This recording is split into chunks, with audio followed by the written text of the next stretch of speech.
First off, I want to thank our international partners who participate oftentimes at more inconvenient times, especially when it's a live session, maybe not so much when it's a taping session. Then some of the inconvenience falls to Peg. But thank you for participating in the World Forum.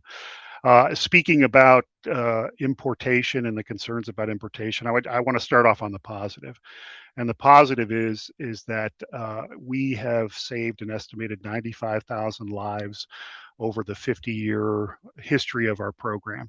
And a lot of that has been because we have such safe product and because the industry has taken such extraordinary means to make sure that that product is safe. That comes not just from the standards that are in place in the statutes and regulations that we have, but through the voluntary adoption of a higher level of standards through the NMMA certification program and through the ABYC voluntary standards. So it's really a testament to the work that they do that we have such safe product. And we want to keep it that way. What we do to make sure that product is built to standards is we assign what is called a manufacturer's identification code, or a MIC. And by assigning that MIC, it ensures that the manufacturers are fully aware of the requirements they have to meet to build boats. And part of the MIC is then used in what is called a HIN, or a hull identification number. So every vessel is uniquely assigned this HIN that allows us to then track the vessel, and in the event there is any safety issue regarding the vessel, to institute a recall. Again, those are relatively rare, but when they do happen, we have a system in place that allows for it. And that's when product is built to the standards that are in subchapter S. So imported products can be extremely safe when they're built to those standards and when they meet the requirements. Unfortunately, sometimes that's not the case, and it's those instances we have to be on the lookout for, especially in today's day and age of e-commerce.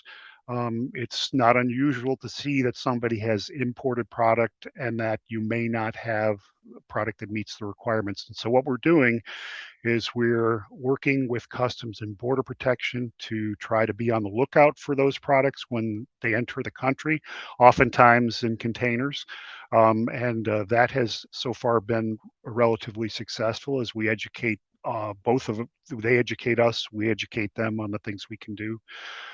The other thing that we do to protect the system is we ensure that we're looking at websites where we can, and we're encouraging industry to do the same, so that if they identify product that might be available that doesn't look like it meets standards, that we get some sort of early notice of that.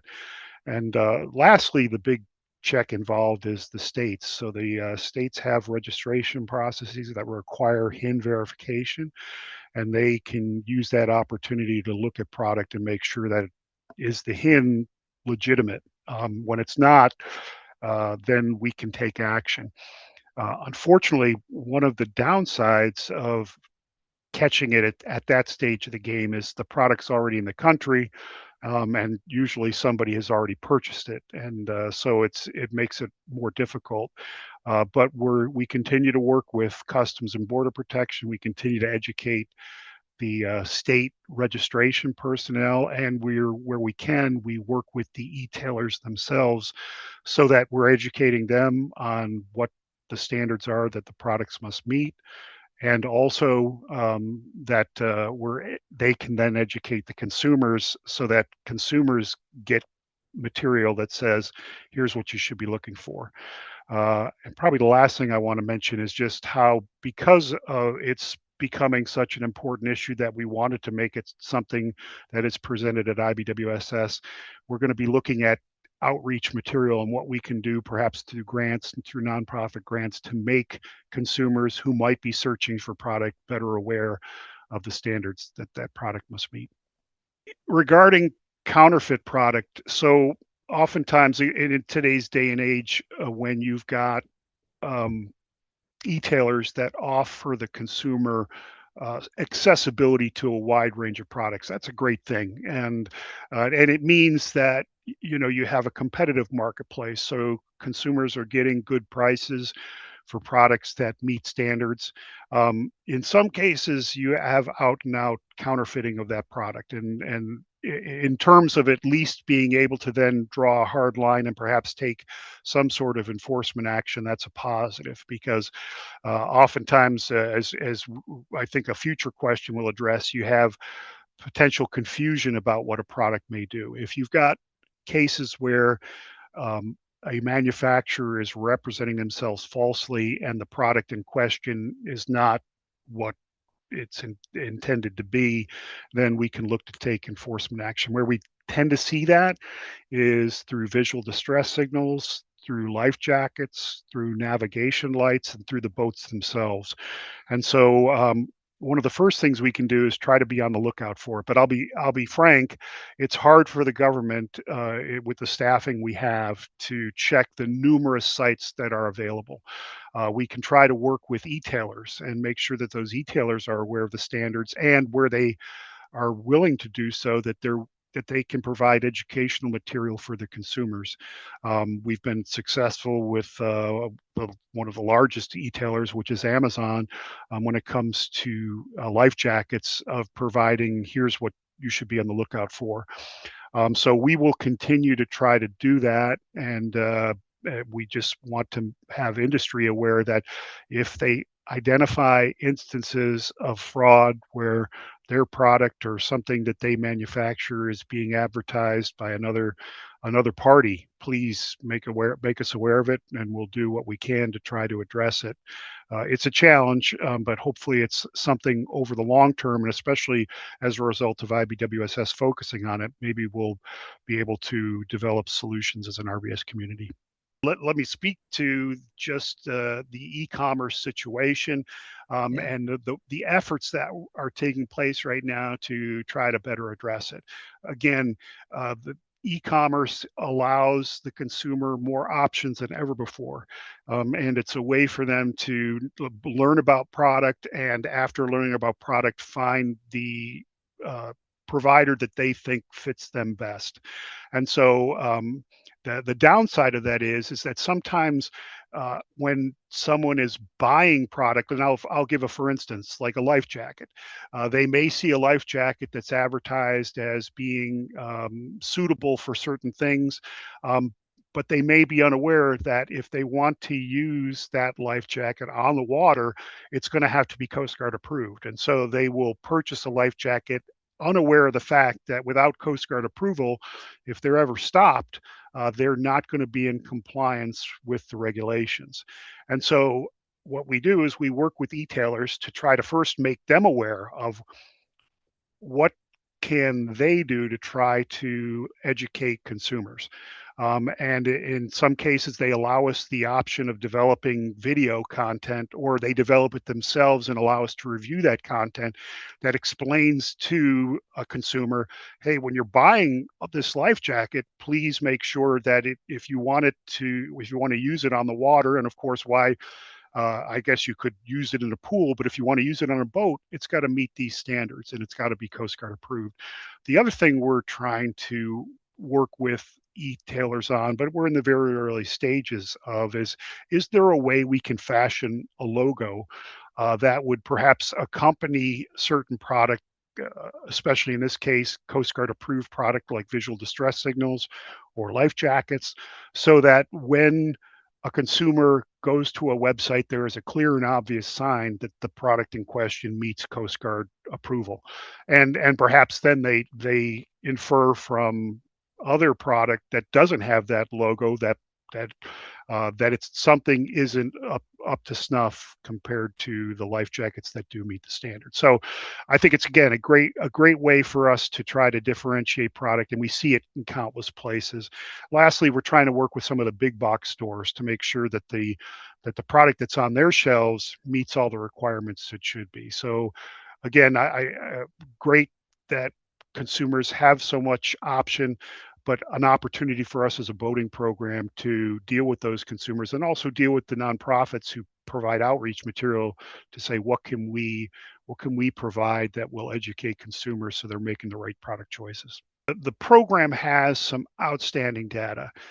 Just to go through some of the things that are available, the states do a fantastic job of collecting casualty information, and when it's complete, and they work with us to make sure it's as complete as possible, it's available. And everyone, I think, is familiar with the report that gets produced annually. That's a compilation of the program's efforts that involve the states and everybody to make sure that we all know what is our measurable track record when it comes to deaths, injuries, and accidents. So it's outstanding information that's available. The survey is another uh, source of great information about boater behaviors, about the numbers of people that boat, how much they boat, what the platform is they use when they boat. And we just launched the 2026 survey, and then hopefully we'll continue with a battle rhythm of every 5 years. It's a fantastic tool. We have the life jacket wear rate observation grant that uses volunteers and the paid uh, professionals who work for the nonprofits to measure what is the overall rate. And then lastly, we have registration data, and we have information available that's provided, aggregate information from the states on how do they meet the requirements of the program. So there's great information that's out there. It's available in some more limited ways to folks outside of the Coast Guard. If the state is willing to allow us to share it, we will provide you redacted narratives of the information in question.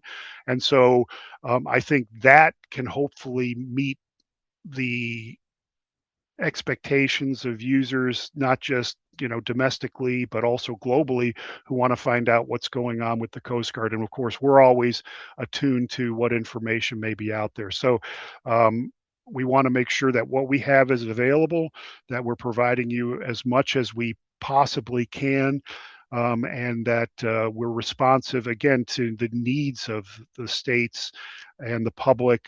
Even though sometimes we can't give you the source data, if you ask us the right question and everyone agrees it's something we should pursue as an RBS community, we can work to try to commission a study that looks at it. So it's important for us to have data transparency, and I think we're working on making the best use of our data possible. This is probably one area where there is more fast development than others, but I think we really have opportunity here. One of the things that we're being called upon to do, as should be expected of any grant program, is to come up with evidence-based modeling of how are we hitting the mark. And so that is coming in the form of working with DHS to develop evidence templates of how do our outreach products get to the customer, and are they widely viewed.